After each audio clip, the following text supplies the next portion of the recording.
Just imagine, you're sitting at home watching TV and you see a commercial of a guy doing an awesome bicycle stunt. You immediately host delusions of grandeur in which you perform a greater stunt, but then your dream is shattered by the words, "Do not attempt." These are the words that will define this video.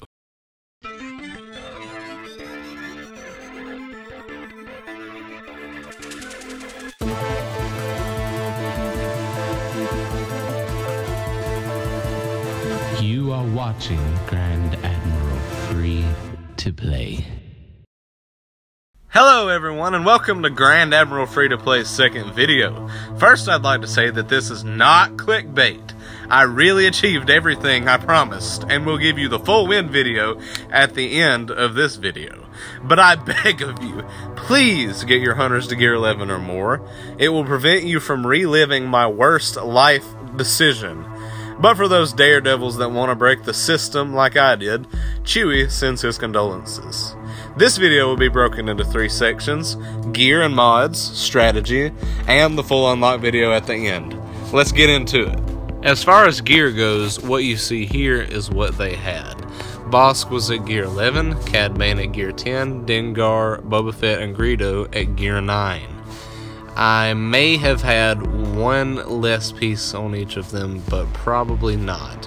What you see here is pretty much what I was able to use.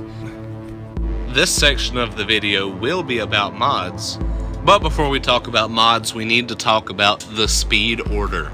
Now, this speed order is really quite easy to accomplish, seeing as I achieved it accidentally and it worked perfectly.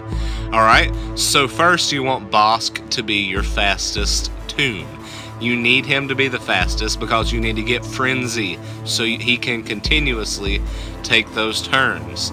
Second, you need Greedo to be the second fastest, and then you need Cad, and then you need Boba, and then you need Dengar.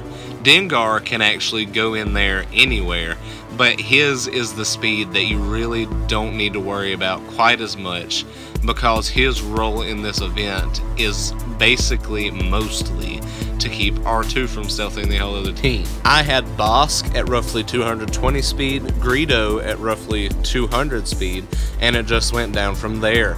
But the closer together you can get them speed-wise, the better this run will go for you, because if you can take all of your control turns at one time, like I'll explain in the video, you won't get interrupted by a stun from, I don't know, Han Solo or Chewbacca or R2-D2. The mods for this event have to be very specific and very intentional. You're not going to beat this event without intentional modding. You're just not going to do it. I tried.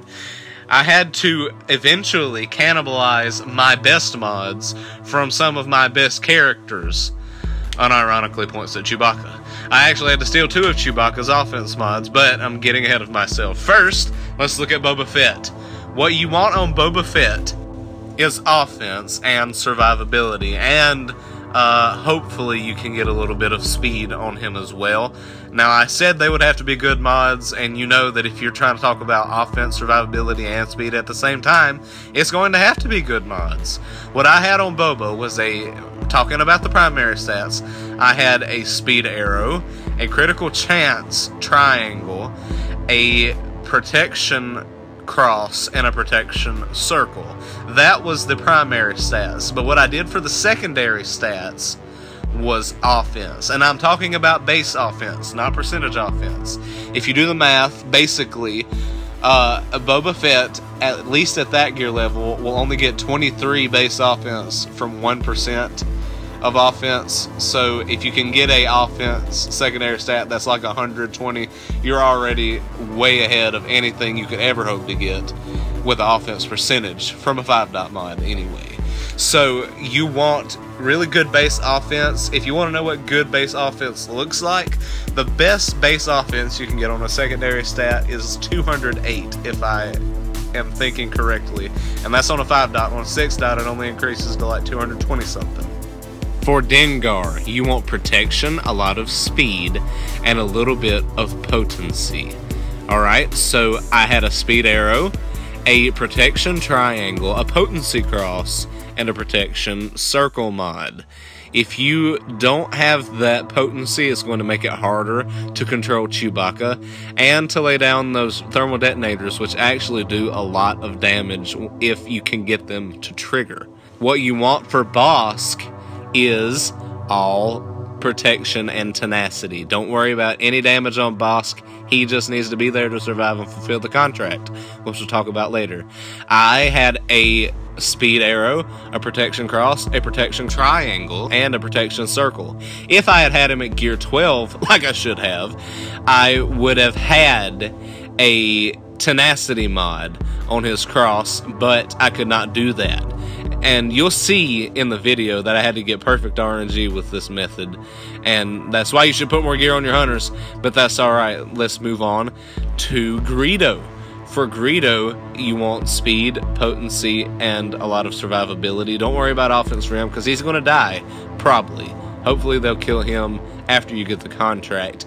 You'll see that in the video. Anyway, you want a speed arrow, you want a protection triangle, you want a potency cross, and you want a protection circle.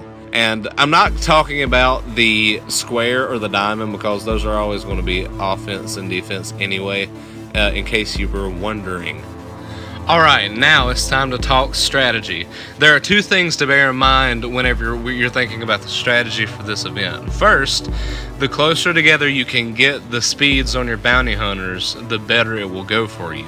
And second of all, the fact that this is under a Rolo or Rebel Officer Leia Organa lead means that the enemy team gets a whopping 30% turn meter anytime you debuff them or they resist a debuff. So you have to bear those two things in mind. Now let's talk about the turn order. Now at the beginning of the battle, Boba or Dengar must be stunned. Now, in my case, Boba got stunned, and he got killed, luckily, before he took his next turn, so he got to use his execute missile. So it's better if Dengar gets stunned at the beginning, and it's going to be tricky because it's hard to get him to be stunned and to keep his stealth to prevent R2 from stealthing the other team. But the first thing you should do is use Predator Instincts on Bosk to get Frenzy. Alright, then you need to reduce Chewbacca's turn meter with Greedo with his Threaten ability, which will trigger Frenzy, and then Bosk will take his next turn. Alright, then use Bosk's Call-In attack on Rebel Officer Leia Organa. Okay, that will trigger several parts of the contract. Alright, it'll probably be at, hopefully it will be at 60% by now. Then you want to use Boba's Execute Missile on Rolo to remove the deflection buff. The deflection buff is one of the most infuriating things about this event because it prevents you from getting your contract in time. Alright, then you want to attack Rolo one more time with Bosk. Alright, then with Cad, you either want to use Cad's basic on Rolo to finish off the contract, or you want to stun Chewbacca with his stun glove. Alright, if the contract isn't done, you need to finish it off. And then the kill order is this. You need to kill Chewbacca first, there's no question about that. Then you need to kill Han, then Rolo, then Lando, and then R2. Alright, and use Dengar and Greedo's thermal detonators strategically to recover health or protection as needed. And also, just a side note, after the event, I thought about it a little bit more, and it would be better if you swapped a couple steps in this turn order. And I'm going to show a pop-up of the full turn order with the corrections I made that will probably help, along with a new speed order. And if you use the new strategy I propose, then it'll probably be a little bit smoother because it will prevent Leia from deflecting so many shots whenever Bosk uses his call-in attack. Now, neither of these are perfect. It's heavily RNG dependent, but it works at least one time out of a million because I used it. So if you want to use my strategies, you can use either the first one I laid out or the second one. And now to the moment you've all been waiting for, the unlock video.